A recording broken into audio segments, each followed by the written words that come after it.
You know what? We don't talk about Pitch Black as much as we should. The start of the 21st century may have been a bit clunky, with horror and sci-fi going through a pretty big transitional phase. Yet Pitch Black came out in February that year and took a unique spin on its blend of horror, sci-fi, and the creature feature into an action western. It was Vin Diesel's breakout role, and it delivered a tightly executed and suspenseful good time.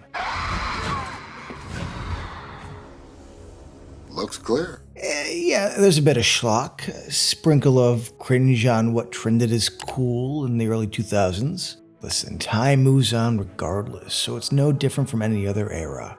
I thought I looked great here, so I was wrong. But you know what? Vin Diesel kicked ass as Richard B. Riddick, and had the build and skill of a man who can get things done.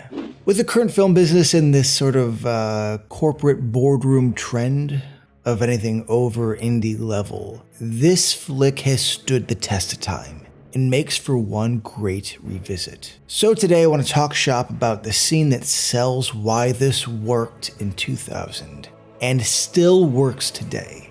Let's talk Pitch Black and the scene that defines it. And please beware, spoilers lie ahead. Darkness is upon us, my friends, and we must take shelter. I'm Lance Vlcek, and this is Scene Breakdown.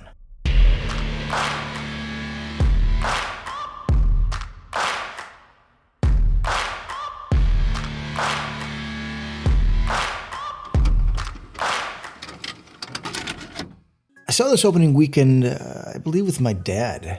I had a blast and walked out seeing what was, at the time, an era-specific sci-fi horror flick, stooped in the trends and the tropes of the time.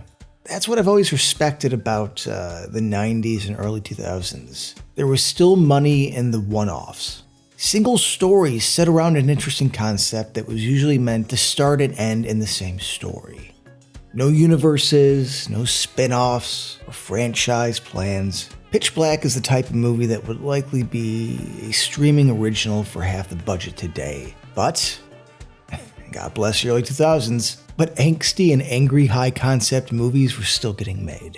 In 1999, we were asked to root for the bad guy. There was sort of a return of the anti-hero that continued into the 21st century. A murderer who's being transported on a civilian cryo-chamber ship. And so, as the tagline for the masterpiece that is Gibson's Payback said, "Get ready to root for the bad guy." We must gather ourselves for the eventual support of said antagonist. And there's a reason that this put Vin on the map.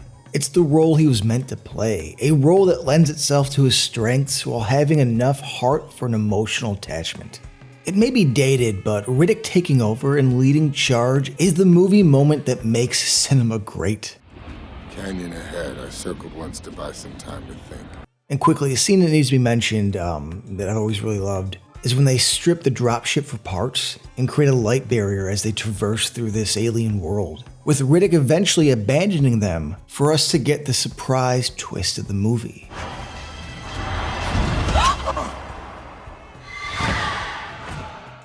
But the more I sat on it, the more it became clear. Pitch Black has one of the better setups of its kind. The directing, the gritty, angsty tone, the stylish cinematography, and a bit of black humor.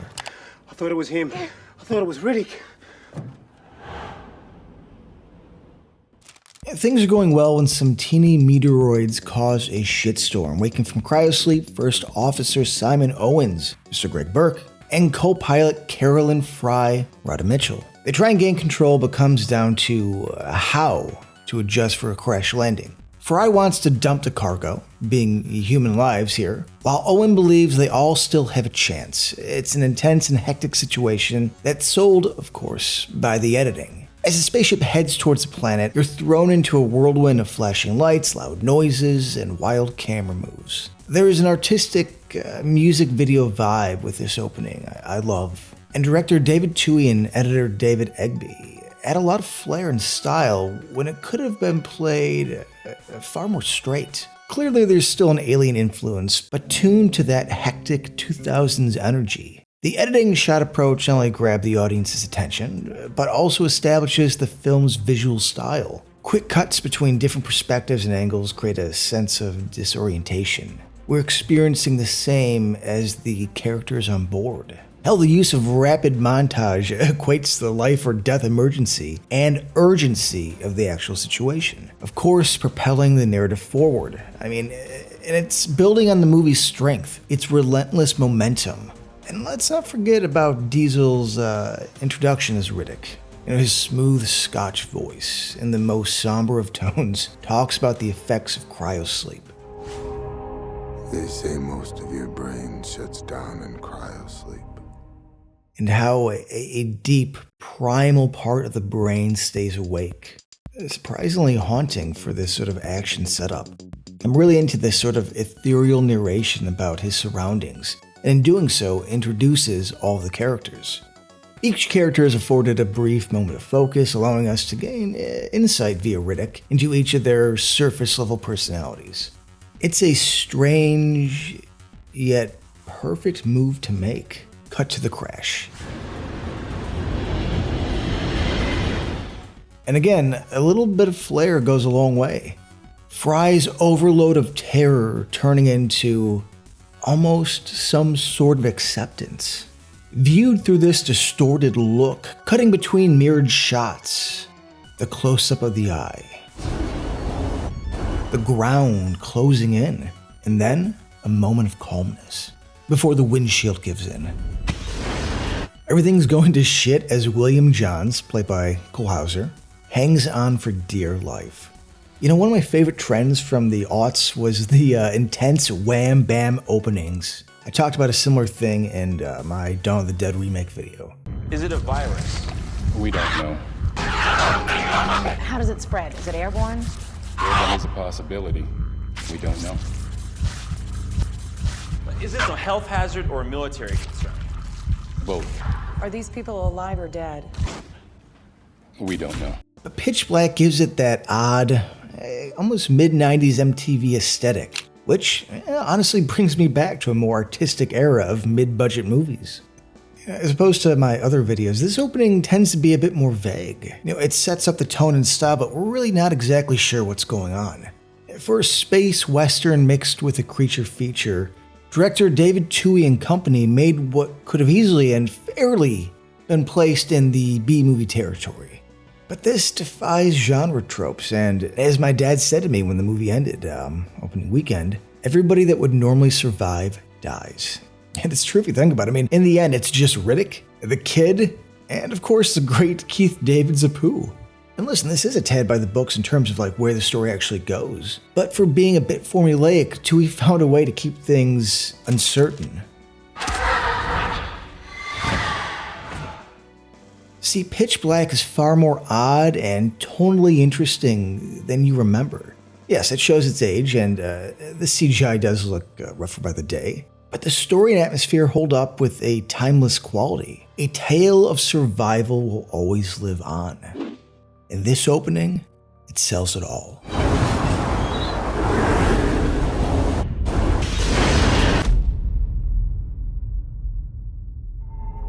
They say most of your brain shuts down in cryosleep. All but the primitive side. No wonder I'm still awake. Smell the woman. Blue-eyed devil. Long time for something to go wrong.